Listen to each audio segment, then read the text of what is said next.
नखरसेनिनो साथाम बिब' बिनानावा फोरोंगिरि मोननो हादों। बावैसो सान सिगां बिटिआर सरकारा ग्रेजुवेट आरो पोस्ट ग्रेजुवेट फोरोंगिरिनि थिसनथाइ होनायाव नखरसेनिनो साथाम बिब' बिनानावा सायख'जादों। चिरांनि बिजनी खोला बर'ल गामिनि थागिबि दिपेन बसुमतारी आरो बलरानी गयारीनि साथामबो फिसाजोआ फोरोंगिरि महरै सायख'जादों। बिटिआर सरकारनि गेना खान्थि गैयै फोरोंगिरि थिसनथाइ होनायाव सासे बिमानिनो साथाम फिसा निजु रानी बसुमतारी, बिजु रानी बसुमतारी आरो मुन बसुमतारीया फोरोंगिरि मोननो हादों।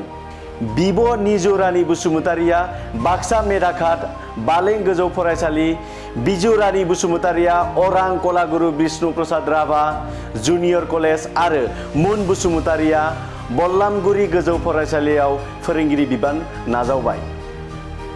साथामबो बिब' बिनानावा MA BEd उथ्रिसार रोंगौथि गोनां लाइमोन।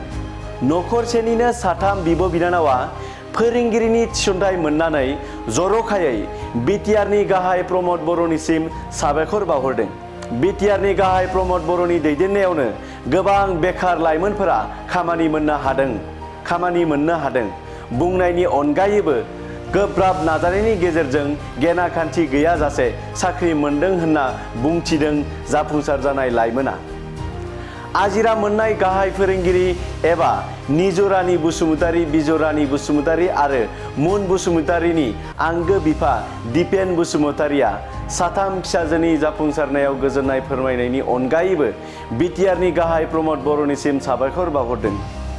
गुबुन फारसेथिं साथाम बिब' बिनानावनि जाफुंसारनायखौ गोग्गानायजों मान बावदों खोला लावगावनि जोंलारि लाइब्रेरिनि दैदेनगिरि बिथांमोना। दा आं जोबोद गोजोननाय मोन्दों, मानो होनबा जोंहा आइ बाबानि जि स्ट्रागल, जोंखौ जि फोरोंनायाव जि खस्थ' मोन्दों, बे खस्थ'नि फिथाइया दिनै मोनफुंनो हाबाय। बेनि थाखाय आं जोबोद गोजोननाय मोन्दों। जोंनि आइ बाबाया जोंखौ बिराद खस्थ' खालामदों जोंखौ फोरोंनायाव। जोंहा मानो होननानै बुङोबा जोङो फिसा साबा फोरोंनाया मामुलि नङा फोरोंनाया। जोबोद गोजोननाय मोन्दों। बिथांमोननि जि खस्थ', बे खस्थ'नि फिथाइया दिनै थायबाय। जोङो बिराद सिन्था जाबाय थायोमोन, सिगाङाव दुखु जाबाय थायोमोन जे बाबामोनहा आइमोनहा जि खस्थ' खालामदों, बे खस्थ'आ जोङो बे फिथाइखौ होनो हागोन ना हाया। बिथांमोननि जे गावसिनि थैखौ गोलोमदै खालामनाया जे ओरैनो दैयाव थांगारगोन नामा, बेखौ जोङो माने बिराद सिन्था जाबाय थायोमोन, दुखु जाबाय थायोमोन। नाथाय जे बिथांमोननि जोंखौ जि फोरोंनायाव जि खस्थ', गावसिनि थैखौ जि गोलोमदै खालामनानै जोंखौ फोरोंबाय, बिथांमोननि दा फोरोंनाया माने मोगथां महर मोनबाय, फिथाइ थायनो हाबाय। दा बिनि थाखाय आं जोबोद गोजोननाय मोन्दों। बेनि थाखाय आङो बिटिआर सरकार चिफ सार प्रमदखौबो जोंनो बे खाबुखौ होनायनि थाखाय आं जोबोद गोजोननाय मोन्दों। एक्सुवेलि जोंनि न'खरावल' नङा, गासिबो जायफोरा एपइन्टमेन्ट मोननो हादों, दा बिथांमोननि न'खरावबो बिराद गोजोननाय मोन्दों। दा जोङो एक्सुवेलि जोंहा 18आव एपइन्टमेन्ट लेटार होदोंमोन बे उदालगुरि कलेजाव। बे उदालगुरि कलेजाव आं जेला एपइन्टमेन्ट लायदोंमोन, दा बेबायदि नाङाखै जे एपइन्टमेन्ट लायदों, माने मोनसे गेट टुगेदार प्रग्रामाव थांनाय बायदिसो मोन्दों। मानो होननानै बुङोबा गासैबो जुनियर सेनियर लोगोफोरजों ज' लोगो मोनहैदों। बिसोरनि जे मोनसे साक्सेसनि हेपि फेसखौ नुनानै गासैबो जों जे स्ट्रागल खालामनानै खेबसेनो साक्सेस जानाय, सोरनिबा न'खराव बिदा बिनानाव, सोरनिबा न'खराव बिसि फिसाय, हासबेन्ड वाइफ खेबसेनो ज' मोन्दों, माने ओरैबायदि खुसि। बे मोनसे बिराद मोजां मोन्दों आरो बेखौहाय। बिनि थाखाय आं बे बिटिआर सरकार प्रमद सार चिफनिसिम आंनि गोसोनिफ्राय माने भेरि भेरि थेंक इउ माच। दा बिथां सारनि दैदेननायावनो जों फ्राय माने बुंनांगोन आरो लाइमोनफोरा माने दिनै आनएमप्लयडनिफ्राय एमप्लयड जानो हाबाय। बिनि थाखाय आंनि गोसोनिफ्राय आङो थेंक इउ, साबायखर जासिहरबाय जोंहा प्रमद सार बिथांनिसिम। आरो लोगोसे जोंनि आइ बाबा जि बिथांमोनहा जोंखौ जे फोरोंनायावहाय जि स्ट्रागल खालामदों, एक्सुवेलि जोंनिफ्राय ना, जों जि स्ट्रागल खालामदों, जोंनि आइ बाबायासो माने जोंनिख्रुइ बांसिन खस्थ' खालामदों। बिनि नङा बिदि रां खरसा, एक्सुवेलि बे मोनसे बयनिबो नेगेटिभ थिंकिं। बयबो बे कुइसनखौल' सोङो। दाख्लै डिरेक्टर सारनावबो सोंदों बे कुइसनखौ। मोनसे साख्रि मोनबाय होनबाथाय माने बयनावबो गोसोआव फैयो मोनसे फैसा होनानै मोनदों, बे मोनसे बयनिबो नेगेटिभ थिंकिं। एक्सुवेलि बेबायदि नङा, जों माने मानो बिदि फैसा होनो ना, जोंथ' बयबो मोन्दों, बयबो गावबा गाव स्ट्रागल खालामनानै मोन्दों, फरायनानै मोन्दों, गावनि नाजानायाव जों मोन्दों। बिदि नङा, फैसानि खोथा जेबो बेयाव गैया, बयबो गासिबो मेरिट लिस्टजोंनो मोन्दों। एखे गोसोखौनो माने गोजौआव थानाय बायदि मोनना लादों आरो सानना लादों। मानो होनोबा जों बहुद खस्थ'बो खालामदों, फिसाफोरखौ मोजां फरायनानै गावसोरनि नाजानायाव दा बिसोरनि फिथाइया दिनै मोजां जाबाय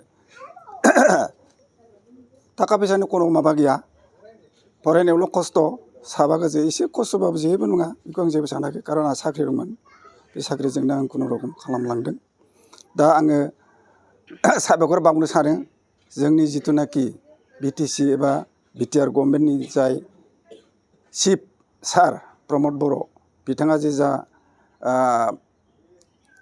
माने मा होनो पिजिटि जिटि जेरावनाखि हाइ स्कुलाव बा हायार सेकेन्डारियाव खालि पस्ट जाना दं बेफोरखौ एसेबाबो लांदां जायगाखौ फुरा खालामनो थाखाय आं जोबोद मोजां मोनदों आरो पि बर' अर्थात प्रमद बर' सारनिसिम आंनि गोरबोनिफ्राय रोजा रोजा साबायखर अननाय आं जासिहरबाय इयुनाव आरो बेबायदि जेराव खालि दङ बेखौ जाहाथे आरो बेबायदि फिलआप खालामनायनि राहाखौ जोंहा प्रमद बर' सारा आरो लाबावो बेनि थाखाय आङो आसा खालामबाय आंनि फिसाजोआ MA BEd साथामबो आरो दुइसिना नै दाख्लै MA लाबावदों रिजाल्ट ओंखारथ'वाखै गामियाव जे जोङो न'खरसेयावनो साथाम एखे टाइमावनो फोरोंगिरि मोननो हादों बेयो जोबोद गोग्गानायनि बाथ्रा जोङो सानबाय थादोंमोन जे सानसे समावब्लाबो माने जोंनि बे गामियाव गोबां MA पास दङ बे MA पास थानायाव जोङो मोनखागोनखौ जोङो सानबाय थादोंमोन आरो थारैनो जोङो थांनाय 17 खालाराव जुननि 17 खालाराव बेनि फिथाइखौ जों नुजानाय नुनो मोनदों आरो बे नुजानायाव जोङो जोंनि गामिनिनो जोंलारि लाइब्रेरिनिफ्राय रोजा रोजा साबायखर बावदों आरो इयुनावबो इयुननि जिथुनाखि इनिसियेटिभ सरकारनि बे इनिसियेटिभआव जोङो माखासे आरोबाव मोनबावगोनखौ जों आसा खालामबाय दा दिनैनि बे खेत्रआव जोङो बेखौ मोनसे गोजोनथाव रादाब क'क्राझार सहरनि साई मन्दिरनि साखाथियाव R&B र'ड वार्ड नम्बर 6 आव थानाय ब्रह्मानन्द ITI क'क्राझारआ नोंथांमोननि थाखाय लानानै फैदों मोनसे सनानि खाबु आथिखालनि बादायलु मुगायाव नोंथांखौ साख्रिनि थाखाय साखाफारा खालामनो ब्रह्मानन्द ITI क'क्राझारआ गासै मोनबा भकेशनेल कर्स लानानै फैदों आरो बे मोनबा भकेशनेल कर्सफोरा जादों electrician course 2 years course stenography 1 year course COPA computer operating and programming assistant 1 year course Beauty and Wellness 1 year course, Sewing Technology 1 year course. Beauty and Wellness आरो Sewing Technology आव नोंथाङा बेसेनाङै मुं थिसननो हागोन। ब्रह्मानन्द ITI क'क्राझाराव highly qualified faculties दं आरो 100% job assistant। बेजों लोगोसेनो बेयाव flexible class timingनि खाबुबो दङ। बेयाव CIPET, टुल गुवाहाटी बायदि नेशनेल इनस्टिट्युटफोराव एजुकेशनेल टुरनि थाखाय लानानै थाङो आरो रेलवे वर्कशप, बङाइगाव, APDCL बायदिफोराव इन्टार्नशिपनि थाखाय दैथायहरनाय जायो। आबुङै मिथिनो थाखाय ब्रह्मानन्द ITI क'क्राझाराव थांनानै एबा 9101325849 एबा 86386832443 मबाइल नम्बराव कल खालामनानै सोलाद लानो हागोन।